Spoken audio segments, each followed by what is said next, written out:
Hello, everyone, and welcome to the Let's Talk podcast. My name is Kamisha Whitaker-Moore, and I am your host. Tonight, I am joined by my son and co-host, Cameron, and I'm Amen. also joined by my brother, which you guys would have already seen him in the previous podcast. We call him Bo, but his name is Ron. Welcome. Welcome. Cam, you were not here last time. Glad to be back. Good having you here. Tonight we're going to focus on Bo. He is a single father. We're going to talk about what that looks like, what happened, and kind of dive down into that a little bit deeper. Are you ready for it? As ready as I'm going to be. All right, sounds good. So, Bo, tell us a little bit about your story. We know that you are a single father. First of all, you're a son, you're a brother, and you are the baby out of a group of 6, honestly, if we're count Anthony. Right. So you're the last of the Mohicans, I would say. Right. So first of all, what is that like? Man, being the youngest, I got to see a lot of stuff, learn from different mistakes, get away with it. Just a combination of everybody. Gotcha. And you're super spoiled too. I wouldn't say that, but I can see what some I would people say would. that you definitely are, and the favorite of the group. But we're not talking about that today. Today we're talking about you and your son Ryder and how you became a single father. So let's just kind of get into that story. We can start from the beginning. Okay. You want to start from the very beginning? Let's start from the very beginning. I want everyone to know what happened and how Ryder became or is now a resident of Texas. Okay. My son Ryder, born January the 9th, 2019. My only son. Of course, something had to go on. Me and his mother, we were friends of friends, and one thing led to another, and we became parents to Ryder. So with that being said, that's my priority. That's my number one, my most concerned, my blessing from God. And I'm glad to be his father. Gotcha. Going through a whole transition of not having a child until I was 37 years old. Yeah. Woo. What that be like? I mean, I have a lot of siblings. I have a lot of nieces and nephews, and I always wanted to pride myself on trying to have a child when I was available emotionally, financially. I wanted to make sure that he didn't lack anything, that he didn't lack love, that even had material things, you know what I'm saying? I wanted to be all around.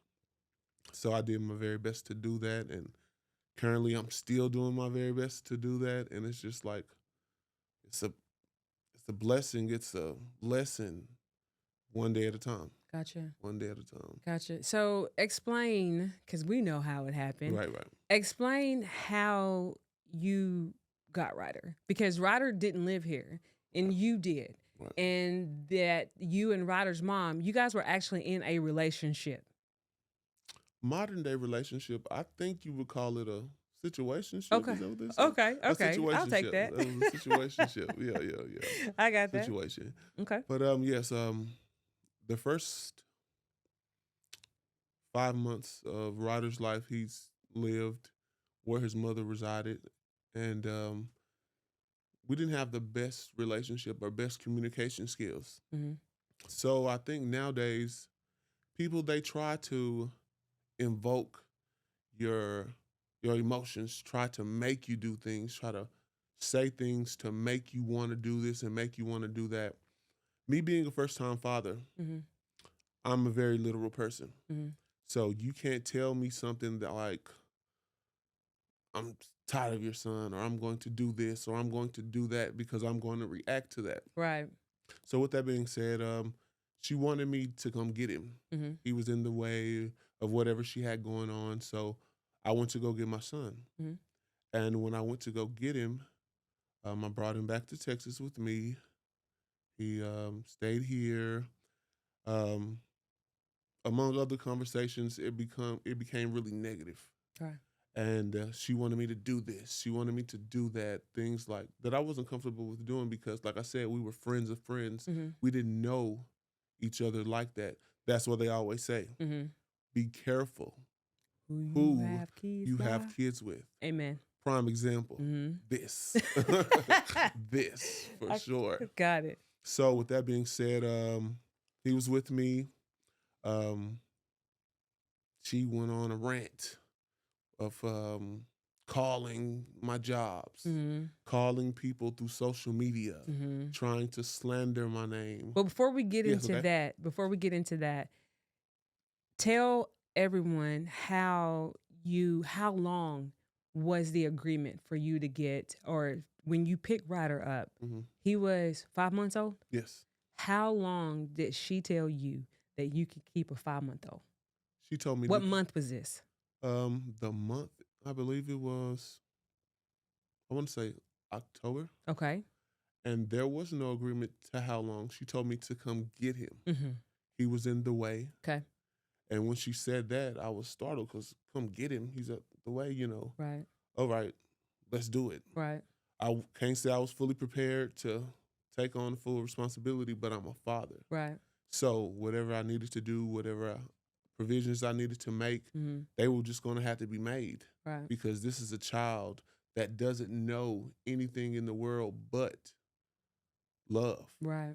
But who my mom is, who my dad is. Mm-hmm. So we made those provisions, and he was here. Mm-hmm. And from there, we just took it one day at a time. Gotcha.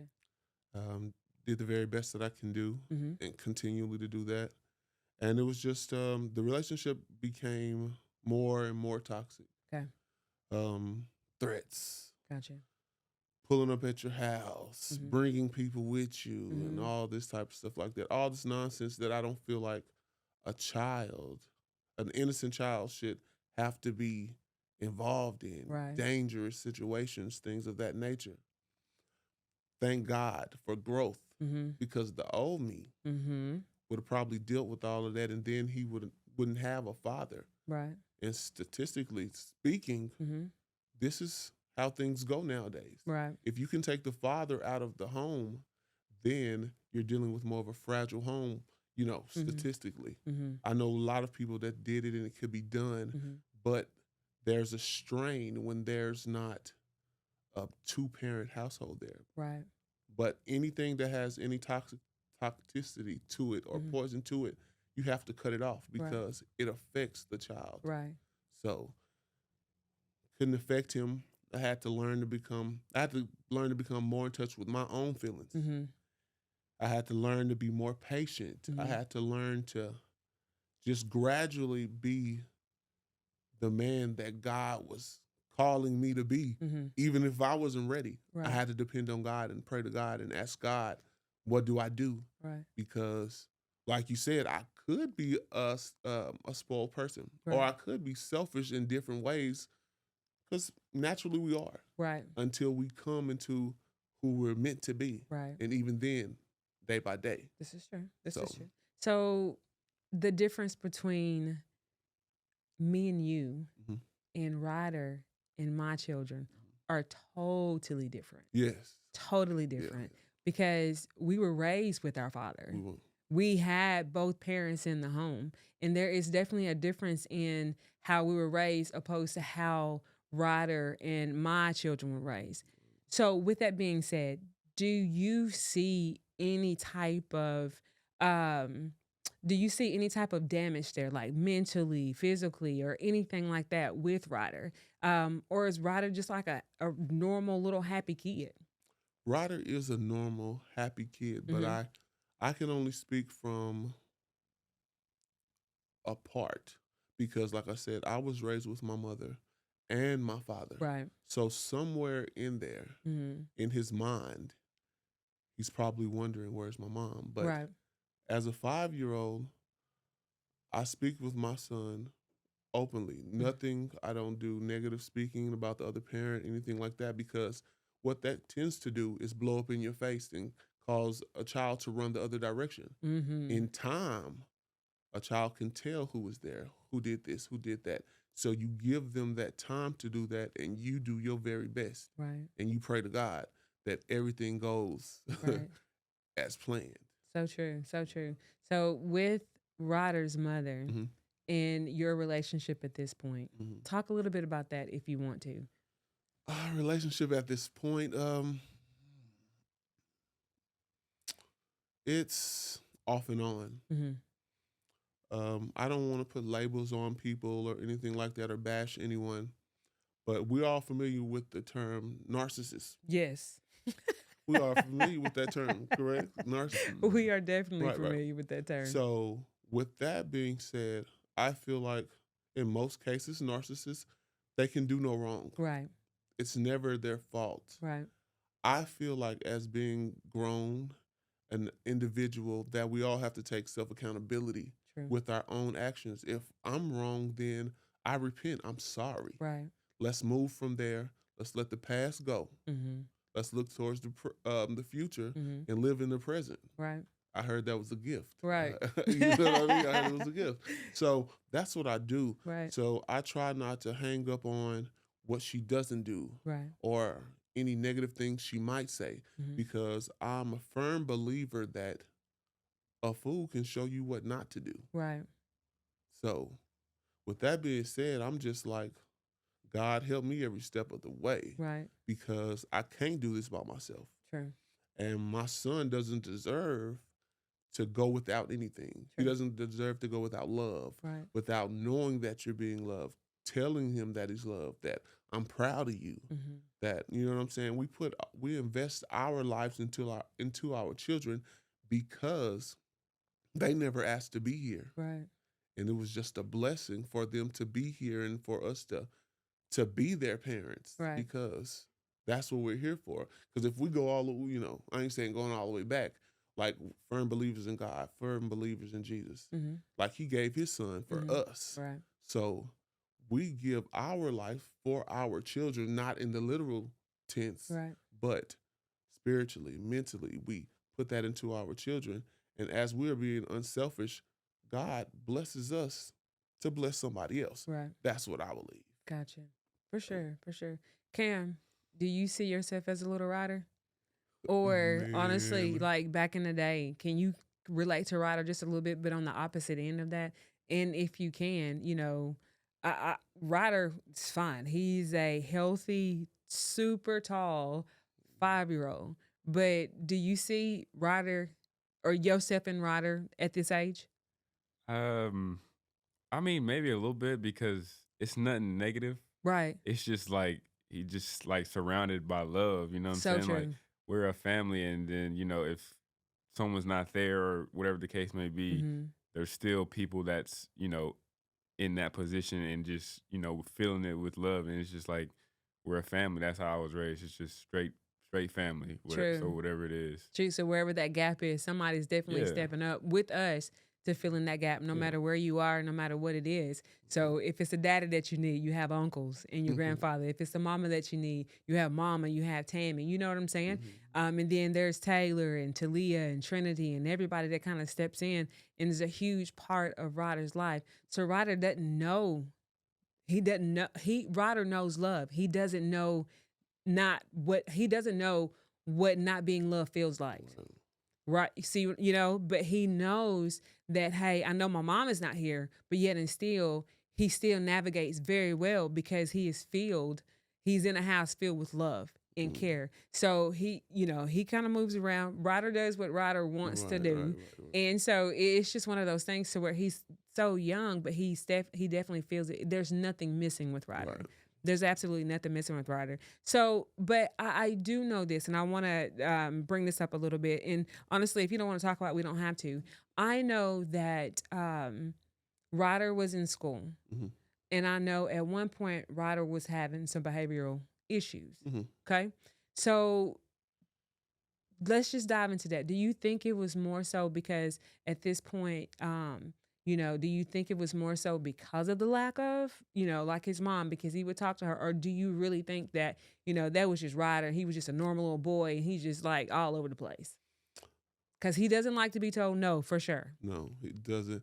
And with Ryder, because, like I said, this is my son, and we know Ryder, he likes to test boundaries. Mm-hmm. So with that being said, my voice carries bass. Mm-hmm. If I say something, then Ryder does that. Mm-hmm. For me, I feel like a woman represents two things for Ryder. Mm-hmm.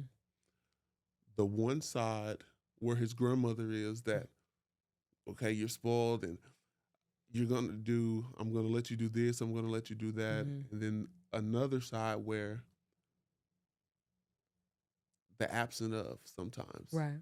So he's a tester. He's a Mhm. tester. If Ryder, he does this thing where if he stares at you Mhm. and you stare without blinking, then he's like, oh, okay, so serious.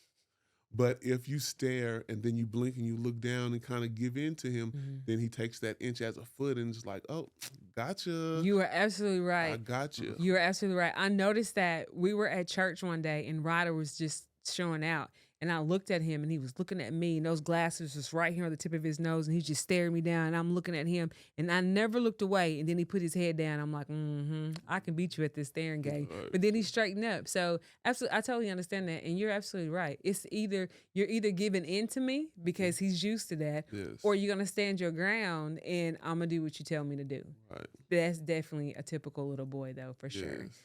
Being a single dad, raising your son, or because he's 5 and you're continuing to raise Ryder, how has that affected your life from the norm? Because we know you, Bo. You know what I mean? for You sure. know, Yeah. prior to Ryder, you were the baby. You were spoiled. You know, you kind of like the club a little bit, kind of have fun, you know, hang out with your friends and different things like that. So how has that definitely changed you, being a full-time dad?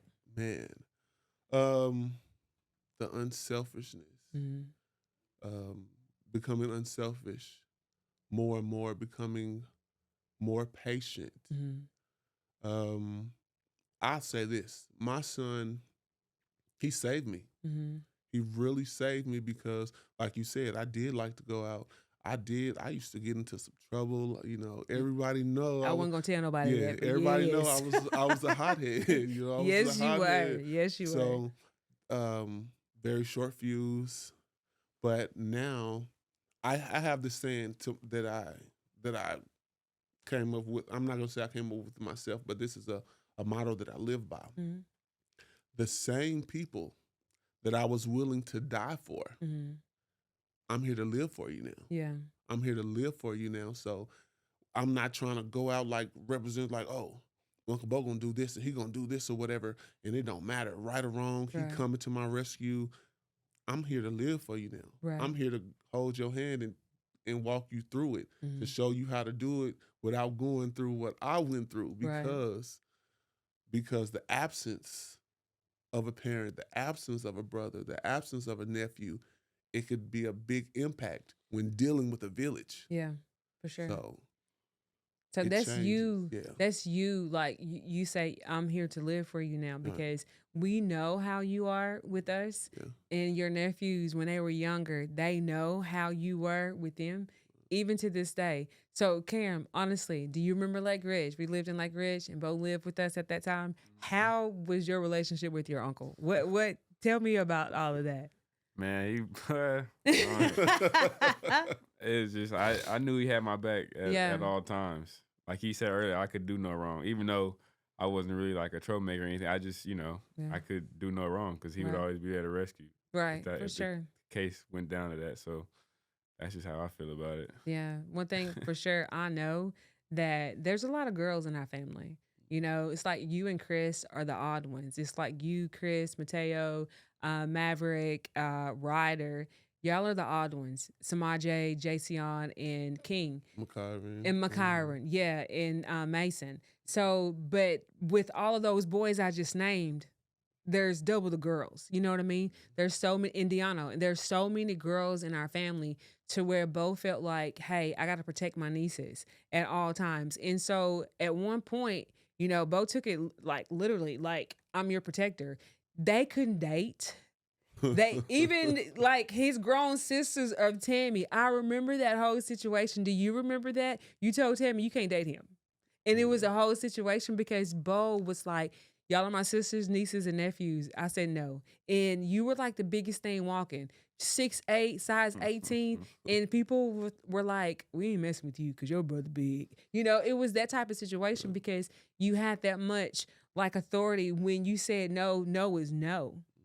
Now that everybody's kind of grown and your sisters are growner. Yeah. How are you feeling about that? Man,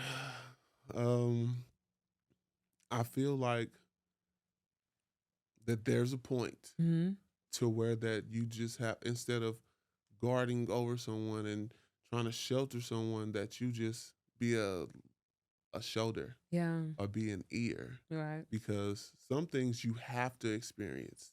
You have to experience, because if you don't experience the lack of knowledge, my people, they perish daily. Right. So if you don't have that knowledge of a situation, then sometimes it could consume you. Right. So I want to just be a shoulder. I'll be an ear. I'm a phone call away. Yeah. You know, just if you need me, I'm here. Gotcha. I want to do it like that. Yeah. It was. I remember. Like Bo was always the baby boy, but yet and still he had like the big brother mentality when it came to all of us. And so I look at you then, I look at you now, and I'm just, honestly, I know to like Cam, and I say I know, but I really don't. But they're grown, almost as tall as you. They're older, they're in their 20s, and it's like, you know what, I don't need nobody to tell me nothing, or whatever the case may be, or they feel like they just as grown as you are. You know what I mean? Yeah. But yet and still, the dynamic and the respect to me is still there. I don't think that they're afraid. I don't know if they are afraid, because I know that you used to hold that fear in their hearts, but I don't know if they're still afraid at this moment. But I do know that they respect you. But to me, it's been a roller coaster of emotions for me. And the reason why I say this is because watching you as my baby brother and being there for me and my children, being there for my sisters and their children, and then having to go through all of that negativity with Ryder's mom. Oh my gosh. Those days, honestly, I don't know how you did it, because me, and I feel like I'm the softer one out of all of us. There's no way. Mm-hmm. There's no way. You went through a lot. And not only did you go through a lot, we went through a lot. My mom went through a lot. We went through so many things. And there's so much stuff that you hadn't even, or we're not even touching, and we're not going to. But how are you mentally sane with all of that? Seriously. God. Because, I mean, I could always talk to my siblings, my mom, my dad about certain things, but it's about having a personal relationship with God, because we could tell each other what you think you should do, or what should I do, but when you're talking directly to God, He gonna let you know what you need to do in that moment. And it's up to you to listen or not. Sometimes we don't want to listen. Yeah. Sometimes I don't want to listen. Right. But it'll just come back around again. That's true. Come back around again, sometimes worse. Yeah. So, you know what I mean? So, my biggest thing is listening to God and trying to pray about everything. Because if not, I could easily find myself consumed. I've been in situations to where that I know that without God, I wouldn't be here. Right. I wouldn't.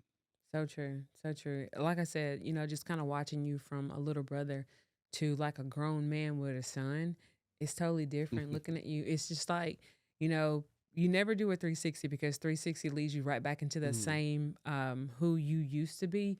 You've done like a 180. And I have no lie to tell you. I am super proud, very, very proud of you and who you are and who you've become. And then just watching you in the dynamic of you and Ryder, he loves his daddy for sure. And I totally understand, having mom there to help with Ryder. That could be a difficult situation. Yeah. She's a little pushy. Yeah. We love her though, but yet it's still, she doesn't like to play fair. She doesn't like to work with us. Sometimes she kind of works against us when it comes to disciplinary issues. And that could be a difficult situation within itself. But we kind of work that out too. But just to watch you and Ryder has been an amazing journey.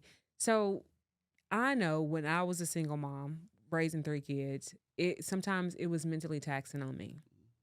And I have an issue with holding my emotions in. Right. And I never knew or thought about that until you told me. I remember you telling me, he said, you were like, Sissy, you're emotionally constipated. And I'm like, what do you mean?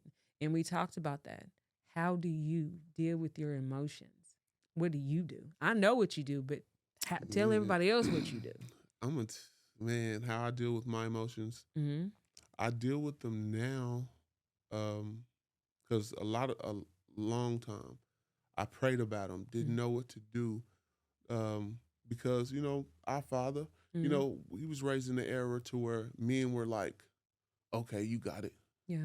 Tough, no crying. Yeah, none of that. Yeah, none for of that. sure. That's definitely my daddy. I saw my sisters get hugs and I love you, and then it'd be like, all right. I don't remember that. Yeah, I remember just a little bit of that. No. I remember we used to get in trouble for like popping you in the back of the head because you were daddy's prize. Yeah. You was his pride and joy, for sure. I mean, I know he loved me, but just the era of man that he is, I knew like that's what came to him. Yes. So he loved me for sure. Mm-hmm. But just those words, they were expressed and showed in other ways. Of course. But I knew that it was there for sure. Mm-hmm. It was there for sure.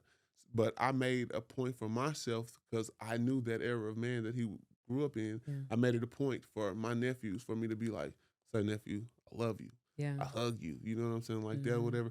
I ain't gonna say I cried because I ain't really just cry like that. Yeah. But that and writing. Yeah. I took on the writing and writing poetry and things of that nature, and it kind of just helped it. Yeah, for sure. I know I remember as a younger kid or as a younger man, you used to do a lot of writing.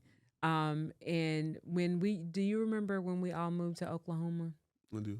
And you came up for that summer? Yeah. And we were all there and we were really trying to keep you there. And then daddy was like, no, you got to come back and all those different things. And so I remember like every time you would think about stuff or every time you were going through anything or whatever, you would always come out with like a poem.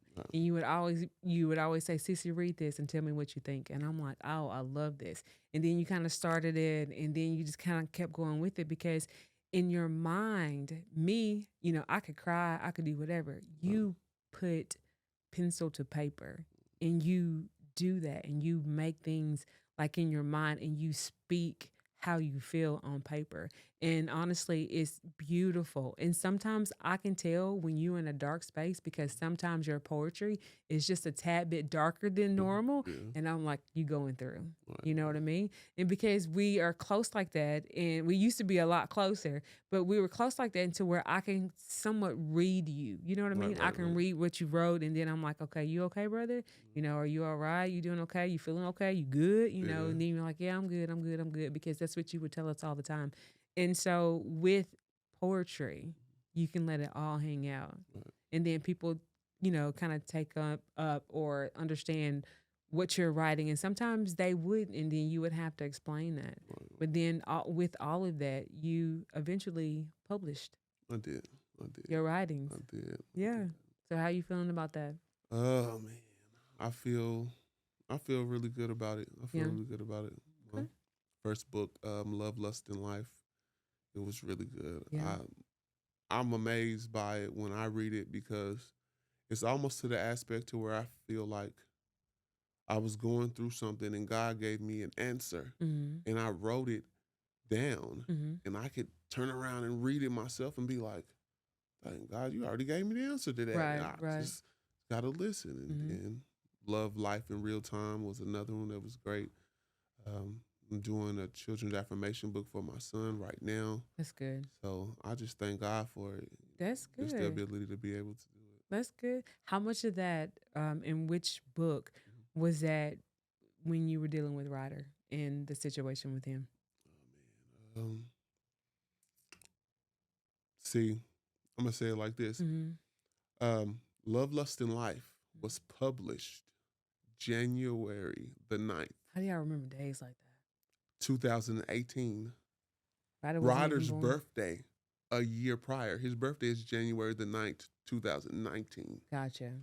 So I think the transition was like mentally like God preparing me without me knowing it. Right. You know what I'm saying? Right, for this. And then it came out and then I understood a lot of things beforehand not realizing until being put in that situation, than knowing, more so the life part, because the love and the lust part, just different scenarios I've seen, family members, personal, but the life dealt a lot with that. Yeah, I know. I know here lately, and this is kind of off kilter a little bit about what we're talking about, but I know that we've dealt with a lot of death too in our family recently. Who was the Uncle Bo for you in your time? Man, Uncle Kenneth. He was. He was. Uncle Kenneth was, he was the Uncle Bo for me. He was. He told me, my Uncle Kenneth told me, I want to say I was about, I want to say I was like 18, 19. Uncle Kenneth told me, he said, Bo, he said, I've been looking over this family all my life. Now it's your turn. Yeah. You protect your family no matter what. Yeah. You protect your sisters, your mom, no matter what. This is your job. And I took that. Yeah. You definitely did. Uncle Kenneth was definitely he was definitely the best. And I know that, with his passing and different things like that, that was a hard situation for all of us. It was so tough to just watch him laying there lifeless. You know what I mean? Because that's something that you never expected Hercules to do. No. Hercules should never die. He is the strongest man ever, and that nobody can beat him. And then you watch your protector just, he's gone. You know what I mean? Yeah. How did you deal with that? How I dealt with that,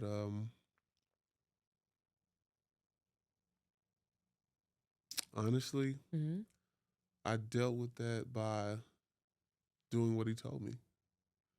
Doing what he told me. Watching over my family. And incorporating God into it more. Because my uncle, he was such a strong person. Yeah. To outsiders, he was ruthless. Yeah. To insiders, we know he had such a big heart. He did. He was drove by emotions, by love.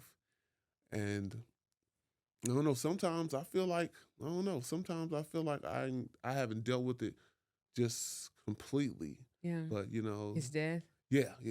I get that. Yeah. Me either. I know, which is crazy. And I know this is way off topic, but when I go through the city or the little town that he lived in, I get so emotional because I'm like, dude, where are you? Yeah. You know what I mean? Yeah. Where you at? We definitely need you because Uncle Kenneth to me is like Cam in our family, like the voice of reason. Right. Like he's the mediator. Right. He'll tell you what's important and what's not important. Hey, we can argue another day, but today we're going to love one another. We're going to break bread with each other. We're going to eat. We're going to be happy, and we're going to just celebrate life. And that's who Uncle Kenneth was. He represented strength and love. He was never afraid to cry. He was always, always, always protecting us. And even though he was the baby of the family, he protected his siblings, his older siblings, all of them. You couldn't say anything crazy to anybody if Uncle Kenneth was around. No, you couldn't. He was amazing. Cam, do you remember Uncle Kenneth? Yeah. Yeah, of course you do. Yeah. But yeah, I think the tattoos and everything was like represented by Uncle Kenneth as well. Yeah. I think, you know what? A couple of tattoos. Yeah. Of course, I've got the day that he died with a broken heart on the side. But my Uncle Kenneth, the loyalty tattoo for my family. I think maybe all of us have the loyalty. We all have I think that loyalty. was to honor his death. Everybody when he got the loyalty tattoo, like prior to the funeral or even after the fact. But yeah, he was definitely a Hercules for sure. And like I said, whenever I go through the town that he was in, I'm like, where are you? We need you. And I get so emotional because I know that I have not processed death well with him. And he was not only him, but, him and my grandmother's, that's I never processed those well. I'm working through that. But that's a hard hit for me. And it's still very, very much so tender to my heart. But he's been gone for a few years now. Right. Yeah. So for sure, it's been a crazy roller coaster. So what's next for you, Bo? Living day by day, thanking God, being grateful for another day, Mhm. another morning, Mhm. that I see my family, that I see my mom, my nieces, my nephews, just blessings. You know what I mean? Because I feel like sometimes like we're on borrowed time that we don't know. Yeah. So make the most of it. You Yeah. seize the moment. You love everybody. Let everybody know that you love them. You know what I'm saying? Express those feelings. Don't hold back. Like on a daily basis, this is what I want to do. Yeah.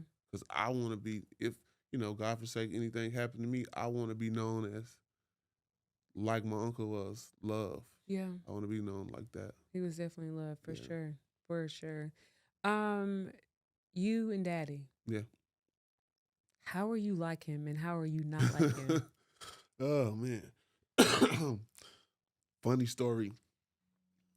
Me and my daddy, like, regardless, me and my daddy, we ain't always saw eye to eye or whatever. But my daddy, that's my hero. For sure. My daddy, my hero, For man. sure. He is my hero. He's like the strongest man that I've ever knew. He's so business savvy, you know what I'm saying? And he's like, even a cool cat. You know what I mean? He think he's street. He think he's street smart. He a little bit. A little bit. Yeah. But it's funny story. My dad, he was talking to my Uncle Gary on the phone last week. And my Uncle Gary said, Ronnie, you remember this story? Yeah. And my dad's like, what story? He said, we was out in the hayfield and we was getting all this hay together. And this man said something to you. He called you this name. And you said, my Uncle Gary said, you got so mad, you grabbed the back of his head and you put it in the hay bale machine. Yeah. And it's Not the hay bale machine, but the hay bale the hay itself. bale Yeah. itself. He said, and it scared him so bad when you let him go, he just fell. Yeah. And my Uncle Gary said, he said, I thought you killed it, man. I thought we was going to jail. Because he was dead. Because he did that. But Yeah. in that moment, my daddy looked over at me because I've had times where my fuse was this and fuse was that. And he was like, calm down, son. It's not worth it. It's not that. Yeah. But at that moment when he said that, he saw the reflection of himself in me. Yeah. And I kind of smiled about it. And then being grateful at the same time because there's growth there. Yeah, for sure. For sure. I think that, being raised by dad, for sure. He was definitely a disciplinarian, no doubt. There was no doubt. And did nobody play with Ronnie Whitaker. You hear me? He was the biggest guy I had ever seen in my life. He had the biggest hands I've ever seen in my life, and he did not play. And he was very proud of all of us. My dad showed that he loved us all the time. But you, my friend, you were the last of the Mohicans, and you were definitely spoiled. To see your dad in his prime, right, when you were small, and then to see your dad now, and he is still in his prime. Well, not so much. Daddy is what, 73? I think Dad is 70. He turned 73 in July. That guy that raised you as a little boy, now you're a grown man, and we're looking at this still big guy with big hands, but he is not the big guy anymore with the biggest hands anymore. You know what I'm saying? So how are you feeling about that? It's nothing but respect because I saw the big man. The big man raised me. The bold voice raised me. You know what I'm saying? And now, still the same hero. Yeah. But in time, gravity, plays its parts. But he still has that. He still has that bass in his voice. Oh my gosh, yes. He has that bass in his voice. He's softer now because I'm like, what? Not with us. He's softer with grandkids. Yes, say that part. Because I saw points. I was like, wait a minute. Yeah. This is not. We would have got our butts tore up. How you would have handled me in this situation? That part. We would have got our butts tore up. Come here, with Ryder. No second chances. Yeah, no, none of that. But yeah, time plays a part in it. We're not as strong as we used to be. But And that's killing him. And it's killing me. Yeah. To just watch him. Yeah, but he's still, but don't ever underestimate my daddy. You hear me? Ever. I mean, I remember I've been in this position to where I was the small one, and my daddy was behind me. He's walking Yeah. like this or whatever. Little Simba and Yeah, Mufasa. yeah. Now, I'm Mufasa. My son is Simba. Simba. My dad walks in front of me, and I'm behind him. Right, for sure. Don't look at my daddy crazy. Don't talk out of turn with my daddy This is true. because I'm here. Well, the one thing you don't have to worry about Right. with Mr. Whitaker is that he has a mouth on him. Right. And I think this is where we all get that mouth from because he does not play and he does not bite his tongue whatsoever. Right. Kim, what about you? Looking at your granddaddy back in the day, he was a big guy, big hands. What he said was what he meant. He had bass in his voice at all times. And now looking at him, what's your thought? I used to be scared of my grandpa. I really did. He'd get in trouble at school. I was just hoping Mama didn't tell him that we got in trouble at school. But, we take the little ride over to his house, and I already know what time it is. But now it's just, it's respect. Yeah. I respect my grandpa to the utmost. Love him dearly. And it's just, as they say, time, but just we're cherishing the moments too much. For sure. So he's still here, yeah, still fishes every day. Yeah. He goes to the casino a little bit too much, but that's our dad, and he's definitely our backbone as well. So, Bo, that's like you and Ryder, and now that's you. That's like you and Daddy. Now it's you and Ryder, for sure. I have those pictures where he's holding me, and then I'm holding Ryder, and then we have the pictures with the 3 generations right there. So yeah, for sure. I definitely. I love that. I really do. So, being the son of Mr. Whitaker, how do you think? Do you think that if Daddy wasn't in the picture and we were statistics, how do you think your life would be if Daddy was nowhere around? I would be an angry person. I would probably got into more than I got into. Without my father around, I could easily say, but with the grace of God and thanking God, I could easily probably be in prison, or even dead without my pops. For sure. Yeah. It was definitely strict, but yet and still, he definitely loves us, for sure. And even to this day, he'll talk about us to our faces, but he'll still do whatever we ask him to do. Right. For sure. And he knows that we would do that for him too. So the dynamic of the men in our family, or our dad being the honestly the center of how a great father should look to us. Yeah. You know what I mean? And then you picking that up, and now you have your son Ryder. So it's just like 3 generations of Whitakers at this moment. A Whitaker man, yeah. Yeah, for sure. Meant something always to be a Whitaker, you know what I mean? Yeah, you hear me? Yeah, For sure. Yeah. For sure. I know that, like I said, we didn't touch on a lot of things on today, and that's okay because we didn't have to. I just want to leave today with just encouraging words to that father that's raising their daughter, or to that single father that's raising their son, or to somebody that's going through a toxic relationship with the opposite sex. And so I know that we talked about, my situation with my, with the opposite sex. What would you tell a single father raising their son or their daughter? What encouragement would you give them today? I would tell them to be patient. Pray and talk to God about everything. And that the greatest version of yourself could be saw in that child. It's what you put into him, what you put into her, how you make them feel, how they know if you're supportive, if you're proud of them. Help them develop those skills that they need to live in this world, this cold world, you know what I'm saying? And just pray, talk to God, hold their hand, be there when they need you. You don't always need to talk. Sometimes you just need to listen. That's true. Absolutely.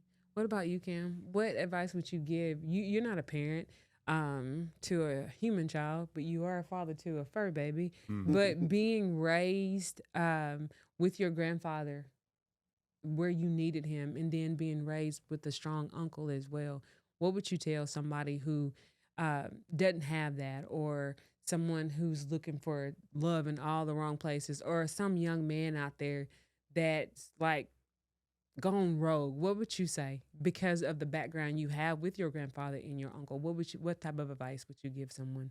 Um, to be honest, I don't. I would really just say, just follow follow them when they need to be followed, and you know, learn something new every day, Right. no matter what it is.